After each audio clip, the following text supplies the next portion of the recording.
Hello, YouTube. I'm back again with Mrs. Shaving Hobbit. It's middle of the week and we are drinking. And if you follow me on Instagram, you might have a slight idea why. And I just want to talk about this in the community because I'm partly pissed, but also partly it just blows my mind as to how this went down. So, she's going to interject her rather interesting opinions. I have an interesting opinion now? Yeah.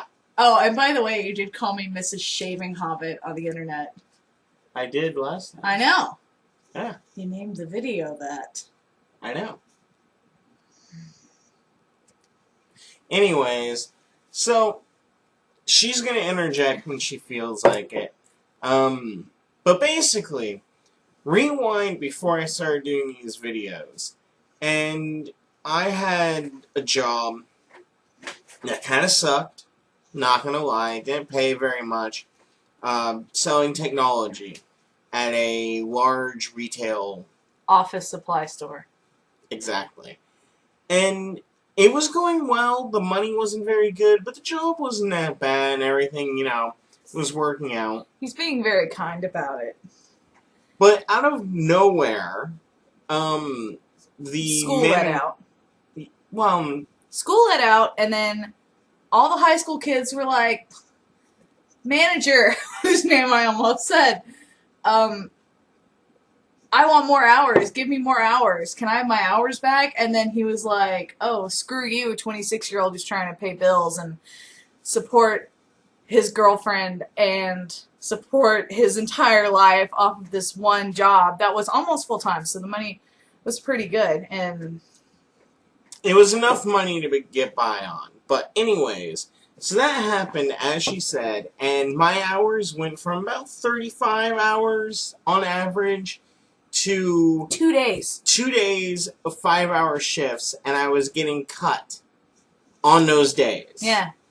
And that happened 3 weeks in a row. He would show up to work, and, okay, so he works, this job is in town, and then I work outside of town in, like, a small little residential community. And so, and we live 30 minutes away from where I work, and then he's like 20 minutes away from our house from where he works. So it's not like we can just drive back and forth. So he gets to work, and the manager does this several times where he says, oh, you don't work today. I cut your shift. Exactly. No call, no nothing.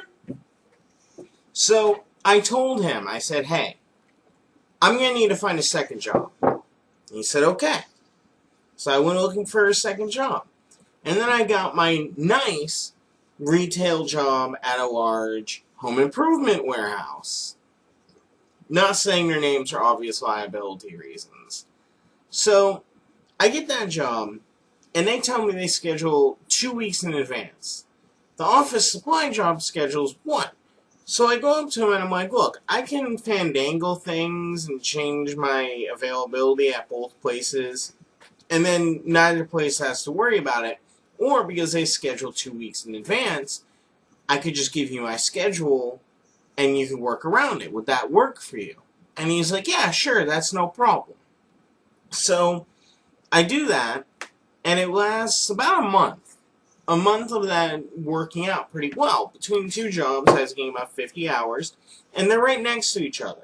So I could go literally walk from one job to the other one and have like a half hour in between to sit down and chill out, maybe have a snack or something, So that's working out really well, and I've heard no complaints from this manager or any other manager about how it's going. Then all of a sudden, the assistant manager talks to Ronnie and is like, hey, so Big Boss has an issue with you. This is what the issue is.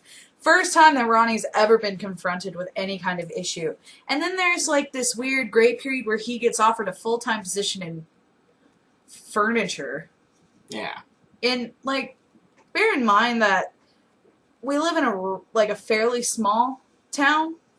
Or he works in a fairly small town, growing, but fairly small. So it's not like they can support a lot of people throughout most of the months of the year. I mean, most businesses around here are in the black for 3 months. And that's it. And the other thing worth noting about this position is that it's a senior salesperson position. I've worked there maybe 3 months at this period. I have no experience being a senior sales person. They hadn't even trained him. There's no training at this place. It's all on-the-job training, which would be fine if anybody had actually bothered to train me. I basically trained myself. So, anyways, the problem that the manager was having, and this is absolutely no lie, was that I was leaving on time. Yeah. I was leaving on time, and that upset him. I wasn't offering to stay late because I had another job to get to. That upset him. So that was the first thing I heard about this. Now, I've had problems with them up to this point, but that was the first time I'd heard like a real problem. Usually it was I had problems with them. Yeah, this is the that's first normal. time. Yeah. This is the first time that they had a problem with me. So, anyways, fast forward a little bit. I'm kind of ignoring it. And I get a call on Monday from this manager. Bullshit call you'll ever get in your life. And he's basically, he's on the phone with me, and he says, hey, I need you to start working more hours starting next week. Now, keep in mind... Because high school kids that were mentioned in the beginning of the video are all going to college. Yeah, they've all quit. They've lost, like, half their team. They keep have, like, 3 people working there now? They have, like... The old lady... Yeah, they have, like, 3 or 4 people. They're getting new people, but out of experienced people, they have, like, 3 or 4. So, bear that in mind. They don't even have... I mean, like, they don't even have half of their departments filled. No. At night. No. So, he calls me up and he tells me he needs me starting next week. Now, I already have my schedule at the other place next week. So, I can't exactly do anything about that. I tell him, I'm like, look, I already worked 38 hours at the home improvement store. I can't just tell them to go screw themselves and not work that shift. And he goes, well, you need to talk to them and tell them that after next week, I need you more. I need you over here more often. I need to be the priority. This is the same man who was giving him 30 hours. Cut him down to, like, whatever you said.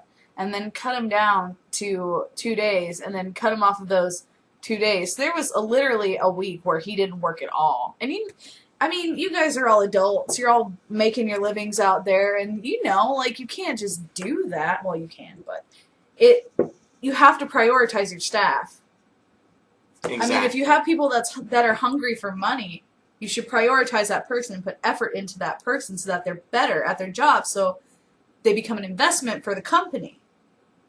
Whereas this guy was just kind of shit on.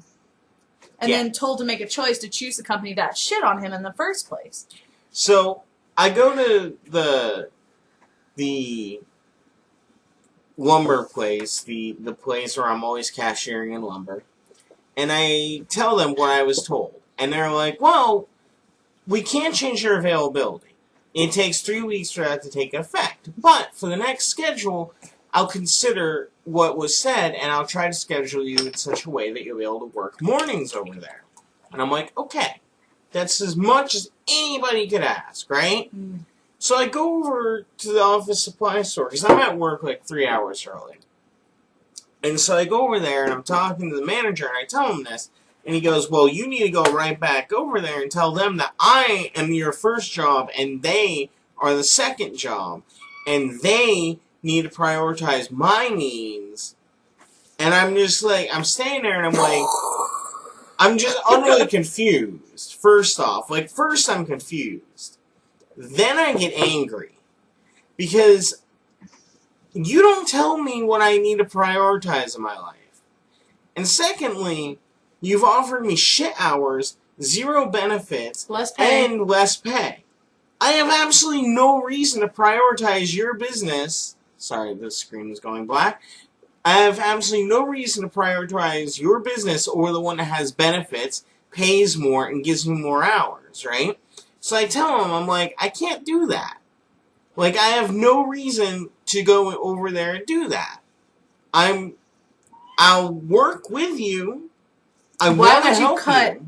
for someone that won't cut for you? Yeah, exactly. So, I tell him that, and he tells me his exact words were, well, you need to make a choice then. And I stood there in his office. He's in a conference call, by the way, with his end muted. So I hear, like, all the big stuff going on in the background about the entire company and shit. And I'm standing there in his office, and I go, I really don't need to think about this, bro. I've made a decision. He goes, okay. And, like, I could see on his face, he thought I was going to go and leave there. And I told him, I'm like, I quit. I'll work out this week, and then I'm done. That's it. No more. This dude is only scheduled for 2 days in the week. There aren't a lot of people I know that would honestly stick around for those 2 shifts. Yeah, so I'm sticking around for those 2 shifts. And here's the thing that blows my mind about it. They are screwed. He screwed them. His second in command texted Ronnie later on and was like, this dude screwed us. I actually have it. What does he say? He says, screwed the pooch. Yeah. The exact words from the assistant manager was, wow, he really screwed the pooch on this. And everybody, all the other managers, all the other employees, what's left of them, are all on my side. They're like, yeah, you had to do what you have to do to support your family. Like, why would he ask you to do that? Like, nobody can comprehend what was going on in this guy's mind when he gave me an ultimatum. First off, you don't give your employees an ultimatum. Second off, if you do give your employees the ultimatum, you have to be sure that you have the winning hand. And he had nothing. He had, like, literally no cards. Sorry. You're screeching. Sorry. I'm not upset, like, it just blows my mind. He was upset. This is residual upset. Yeah, I was livid. At least like, you didn't break your hand again. Yeah. When I put put that picture on Instagram, I was actually, like, really anxious and nervous and not depressed, but I wasn't in a good place. Because we need him to have a second job just for supplementary income, because with one job plus what I make, we're able to break even in our household. But if he has 2 jobs, then we're able to, you know, kind of like if we need to do an extra load of laundry that week, we can do it. Or if we have to take the animals to the vet, we can do it.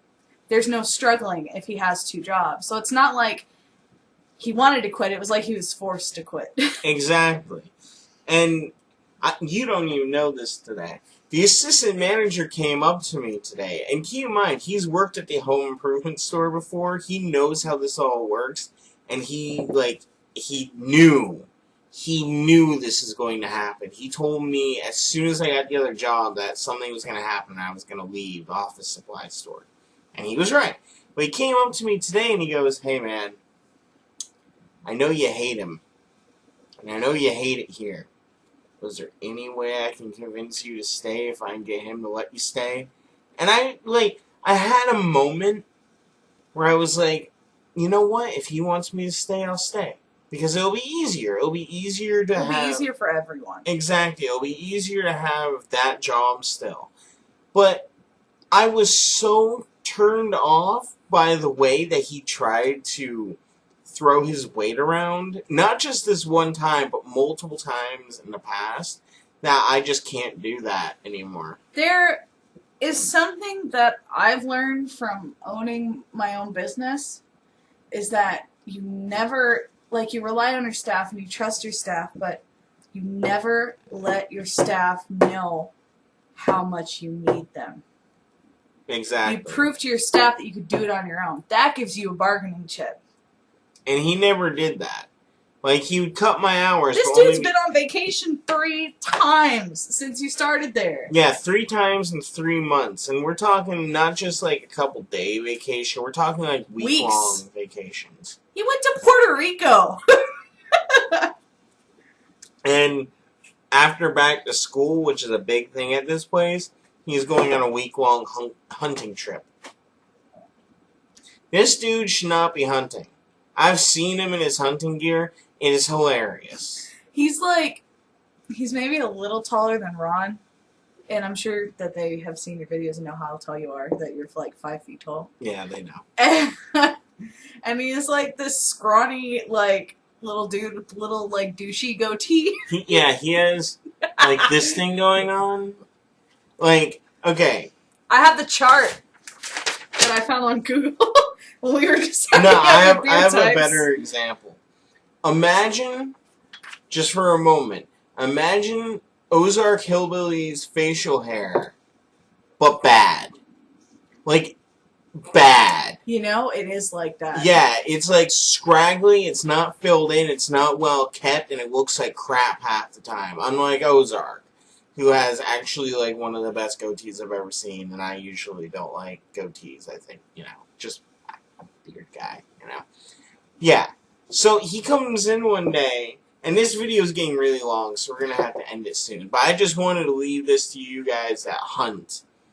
This guy, scraggly, little goatee, skinny, idiotic, like 40-year-old guy getting gray in his beard and stuff, comes in one day wearing torn jeans, knee-high, camouflage waders. Okay? Yeah. Does he know it hasn't rained in a couple months? Yeah. In Texas. And, like, a camouflage shirt like this. And a cowboy hat. And he's like, yeah, I'm going to go around and survey the areas I'm going to hunt later. He does know that it's not even September yet. Apparently not. Like, he was walking through the whole store and everybody was like, oh, hey, man. He'd be like, hey, how you doing today? Doesn't bow hunting start in, like, October? I don't know. I don't hunt. And even if I did hunt, I only would know Massachusetts one. Yeah, so this guy is just like an absolute joke. And the final thing I'm going to leave you with, after almost 18 minutes. Yeah, is Bat Manager. Oh my god! I don't know if I've mentioned this before, but it needs to be mentioned. At one point in time, this man thought it'd be a good idea to climb up in the overhead. Essentially, if you've never worked in retail, he climbed up in the rafters of the store and surveyed us all. Just imagine this, like, scrawny little Hispanic guy just, like, leaning over the rafters going, sell those PPPs. Sell those PPPs. He was using his radio and, like, commenting on everything we were doing. And at one point, I was trying to sell a woman a router, and I'm not going to lie, I was being a salesperson, so I was trying to sell her something way more than she needed. And I was getting a product protection plan, which is what they want you to do. Everything was going swimmingly. And I hear his voice over the headset going, Ron, be sure you get the PPP on that. She looks like she'll buy it. And I looked up, and he's leaning on a chair box like this, staring down at me. Ronnie, stop picking your from ass. across the store. And I'm like, I started laughing. I couldn't sell anything with that man staring at me from the rafters like the goddamn Batman. And like the worst Batman ever. Where is the PPP?